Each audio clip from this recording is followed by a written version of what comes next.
Video को देख रहे सभी साथियों को सुनील एक्सरे का जय भीम, जय भारत, जय संविधान।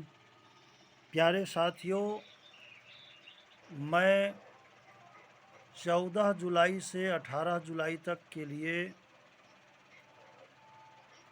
भारत देश के कुछ क्षेत्रीय दलों के राष्ट्रीय अध्यक्षों के साथ रायपुर में ठहरने के लिए गया था और उनके साथ कुछ मीटिंग्स होनी थी। लेकिन भूपेश बघेल के निवास पाटन में उनके पिताजी नंद कुमार बघेल के साथ 2 बार मीटिंग्स हुई, जिसमें नंद कुमार बघेल जी ने दो तरफी बातें की। एक तरफ वो कहते हैं कि जिस पार्टी में ब्राह्मण सलाहकार होंगे या मुखिया होंगे वह पार्टी बच नहीं सकती। तो क्या कांग्रेस में ब्राह्मण लोग नहीं हैं? और दूसरी तरफ वो जो है उसी ब्राह्मणवादी पार्टी कांग्रेस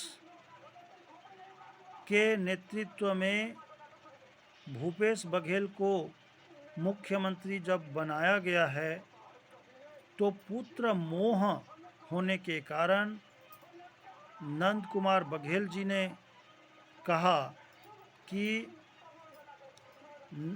भूपेश बघेल के जन्मदिन 23 अगस्त के अवसर पर पूरे देश भर से लोग आएंगे, उनको बधाई देंगे और उस दिन आने वाले विधानसभा चुनाव में छत्तीसगढ़ के पूरे 90 विधानसभा सीटों को जिता करके भूपेश बघेल को दोबारा मुख्यमंत्री बनाने का संकल्प लेंगे और लोकसभा चुनाव में छत्तीसगढ़ के पूरे 11 लोकसभा सीटों को कांग्रेस के पक्ष में करके पूरे विश्व में रिकॉर्ड बनाएंगे। इस तरह से कथनी और करनी में अंतर रखते हुए भूपेश बघेल के पिता नंद कुमार बघेल जी ने कहा है।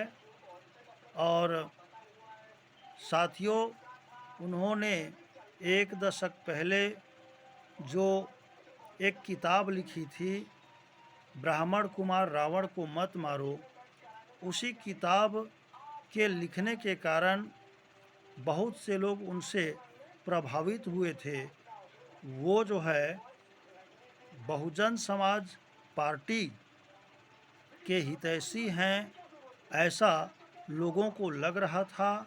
मान्यवर कांशीराम साहब के मिशन के हितैषी हैं, बाबा साहब डॉक्टर अंबेडकर के मिशन के हितैषी हैं, ऐसा लोग समझते हुए उनकी ओर खींचे चले जा रहे थे।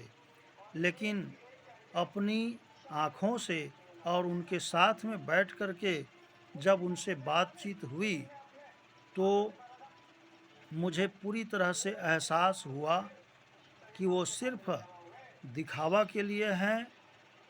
उनके निवास में रायपुर के मधु पिल्ले चौक में शांति नगर में उनका निवास है।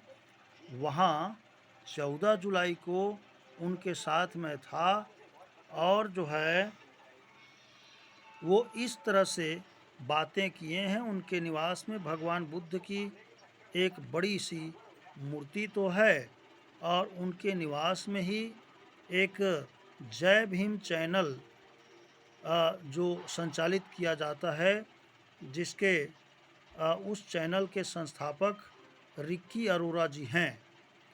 तो उनकी कथनी और करनी में अंतर जानने के बाद और हमारे बहुजन समाज पार्टी के हित में कोई भी बात, केवल वो बहुजन समाज की हित की बात करते हैं, बहुजन समाज पार्टी की हित की बात नहीं करते हैं।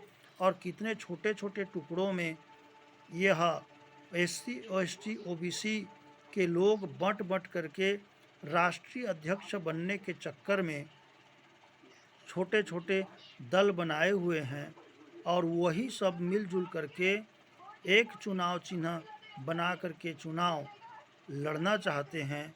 और इन्हीं सब कारणों से चूँकि वो बहुत ही कम क्षेत्र में प्रभावशील हैं, तो अपने रिश्ते नातों सगे संबंधी तक के वोटों को काट काट करके न वो जीत रहे हैं, न हमें सीट को जीतने नहीं दे रहे हैं।